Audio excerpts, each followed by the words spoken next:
Hey guys, welcome back to the channel where I cover missing persons, unsolved cases, crime news, and more.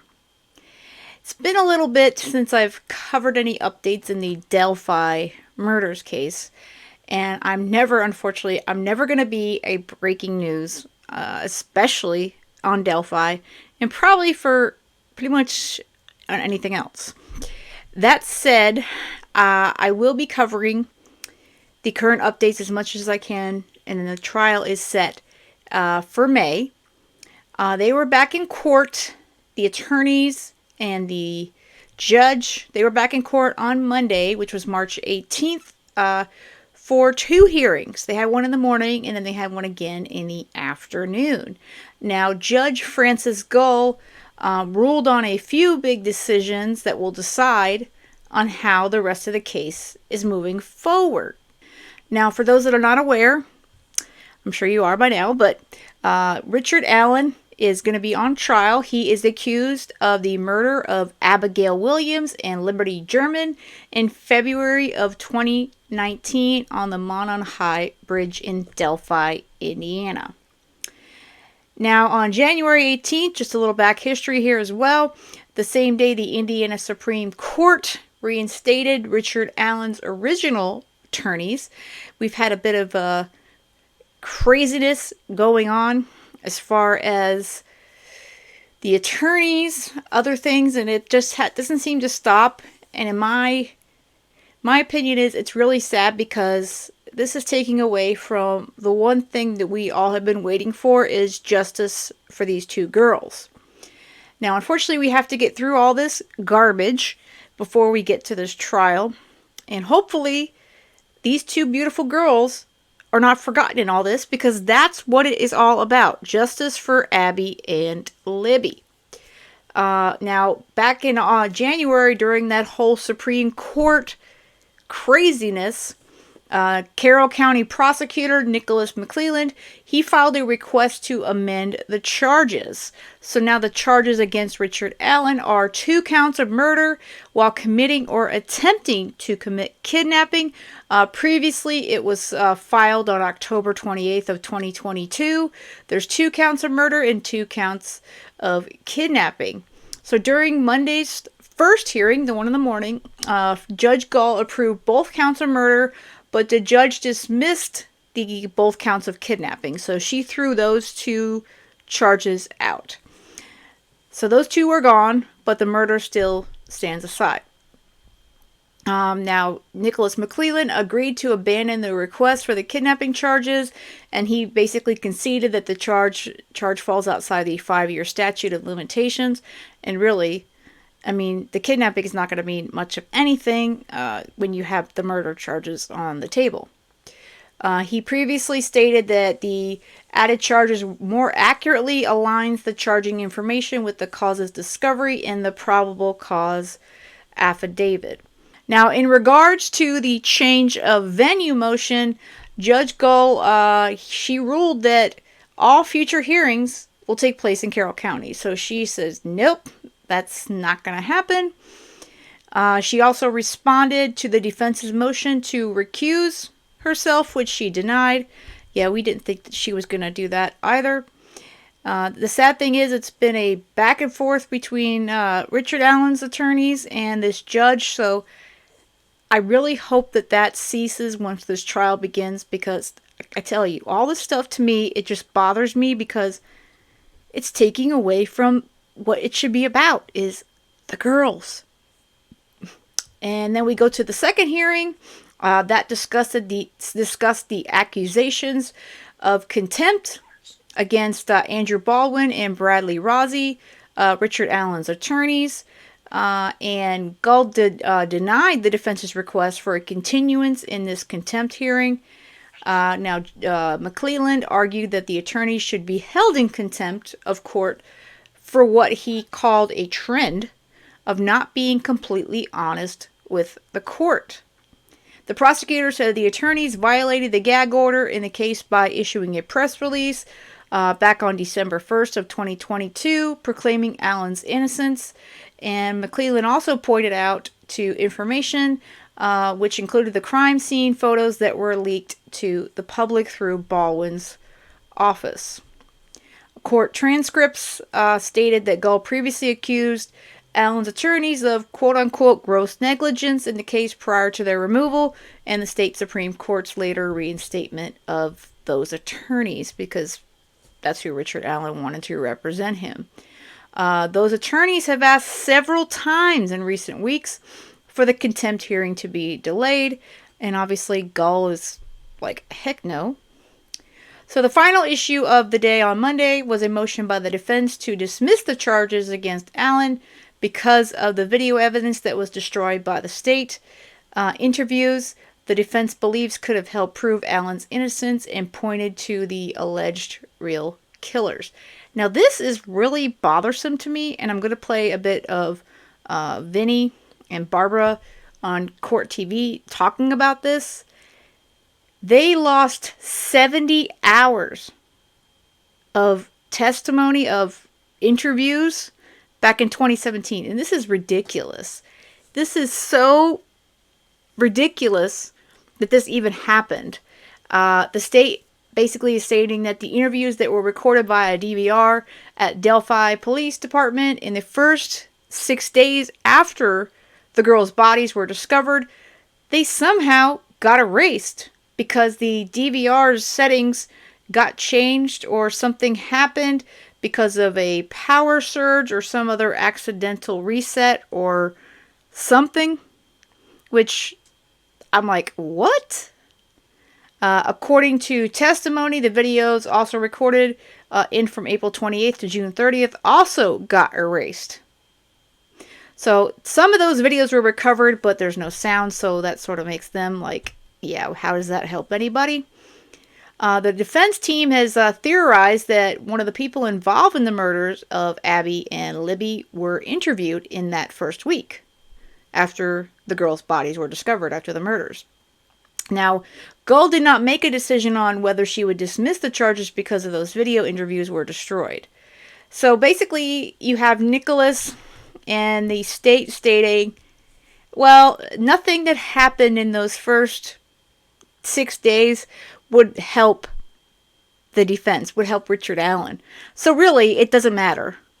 And it's like, that blows me away because, I mean, how the heck can you even say that when you don't know? And another whole problem is they don't even know who was interviewed in that 6-day window. They don't have a list. There's no documentation anywhere. So complete failure by Delphi Police Department in that sense. And I definitely think that the defense really has something to say on that for sure. Because, I mean, how the hell does that happen and you don't even have any lists of who you talk to? It's just like clear lack of organization. And, I mean, even if the DVR failed, I mean, you don't even know who the hell was in there. I mean, wow. To me, it's... And then to say, the state to say, oh, well, it doesn't matter anyway. It wouldn't help you. I mean, yeah, how do you know? And I'm not defending Richard Allen. I'm just saying, you know, it's a fair trial and all the evidence should be there. And to lose 6 days worth of interviews and then later on lose audio from further interviews, I mean, to me, it's like, that's outrageous. So I'm going to play a bit of Vinny. He's talking to Barbara about these 70 hours that were lost because of a DVR failure. So it turns out, Vinny, that back in August of 2017, law enforcement investigating these murders discovered that all of the audio and video recordings of interviews with witnesses and potential suspects during the first week of the investigation, from February 13th of 2017 until the 20th of that month, had been recorded over, and they didn't even discover that until August of that year. The defense says they weren't told about it until very recently when they inquired, where are these interviews? How can we watch these? How can we listen to these interviews? And today in court, we found out that not only did that happen once, it happened another time for about 2 months where all of those recordings were deleted or recorded over between April and June of 2017. And furthermore, Vinny, that they don't even have a log of who those people are who were interviewed during those times, that those interviews are now missing. So they can't even go back and create a list of, here are all of the people we talked to during that time who we no longer have their interview recorded. Is the state, the prosecution here, conceding that these recordings are gone, that they're missing, that they existed at one point and now they're gone? Well, we assume they existed at one point. Nobody, I guess, really went back to check until August, and that's when they discovered that this DVR system that they had installed in the Delphi Police Department that was operated by a switch, and they were telling all of the officers who were looking into the case in those early days, you know, anybody you want to talk to, bring them on into the Delphi Police Department, take them into one of these rooms, flip the switch, and then it'll be recorded. And instead, what they discovered was that somehow the system was reset so that it was on a continuous record. So everything just kept getting recorded over.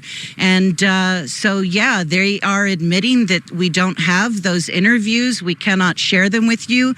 In some cases, they do have the narrative that the officer wrote after conducting those interviews. But the prosecution says there is nothing in any of those interviews that would be exculpatory or help Richard Allen's defense, and therefore it kind of doesn't matter. Wow. But they don't know everyone who was interviewed. Were any of these interviews Right. in any way potentially connected to the defense theory of this sacrifice, this cult, this group of people following Odinism?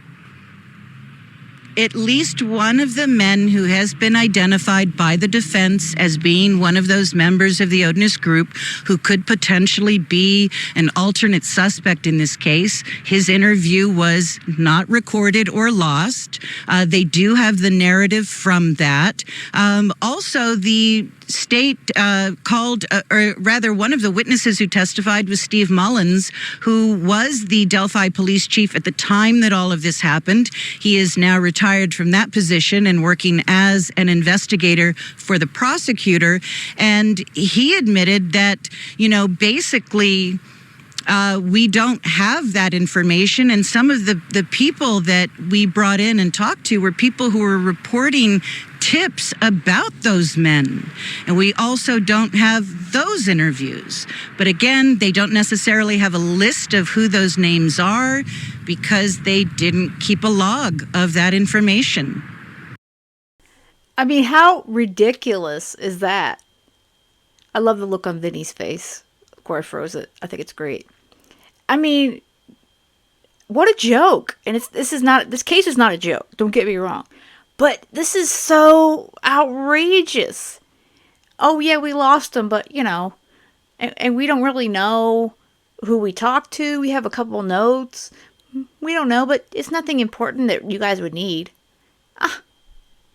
I think that first week, those interviews, I think they're pretty important. And I side with the defense team. Like, what the hell, man? What the hell, Delphi? I don't know if you can see, but my jaw has just dropped to the ground. I don't understand this. Well, but it makes sense now in how the case hasn't been solved. It took 5 years to solve a case where the suspect they've arrested and charged talked to authorities like the next day and said, yeah, I was there. Right. I was on the bridge that day. And then you look at him and 2 seconds later, you realize he's got kind of the same build as the guy on the recording. Wow. But all this stuff. He does, yes. And it may be him, it may not be him. I don't know. It's just grainy enough so you can't tell the facial features. But it's enough for a little follow-up, right? Like before 5 years, you want to follow up with the guy who said he was there.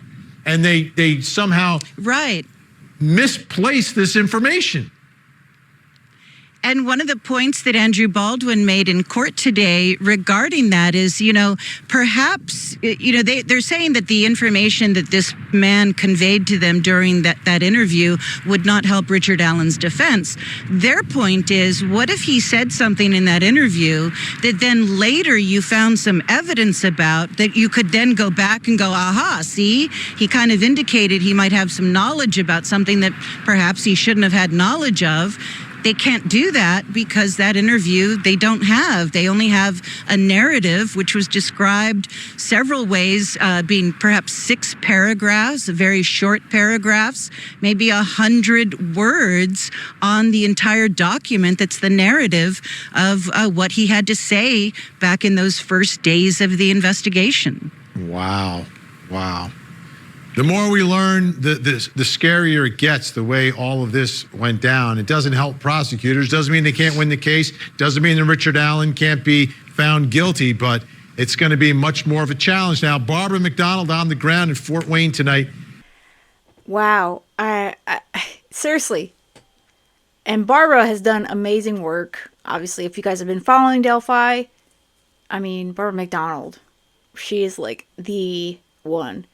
And I just can't, same thing like Vinny said, my jaw dropped and my mouth was like, what? When I first heard this too. I'm like, how do you, incompetence is the word that also comes to mind. Incompetence. It's like, it's just so ridiculous that this all happened. And this is like the biggest case, not only for Delphi, but it's going to be one of the biggest cases in Indiana state history. So, it blows my mind.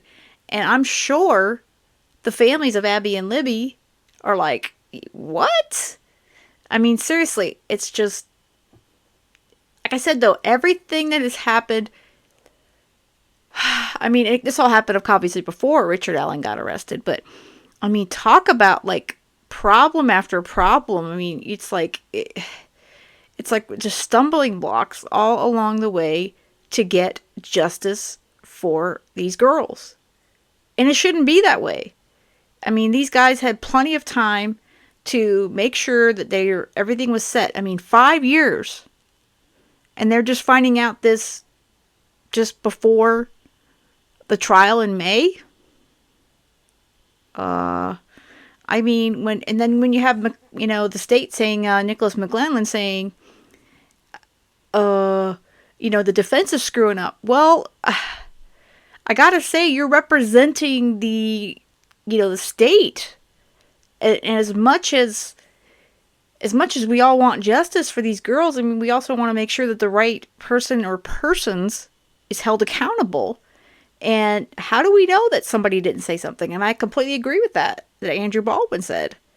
So McClellan, I think you guys have made a lot of stumbling blocks as well between law enforcement and the district attorney's office. So there seems like there's a lot of problems and blame to go around on this one.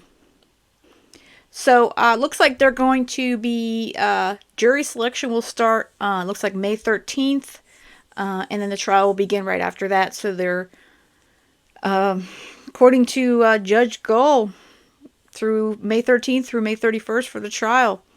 And then the jury selection is going to take place in Allen County. And then those jurors and alternates will be traveled to Carroll County.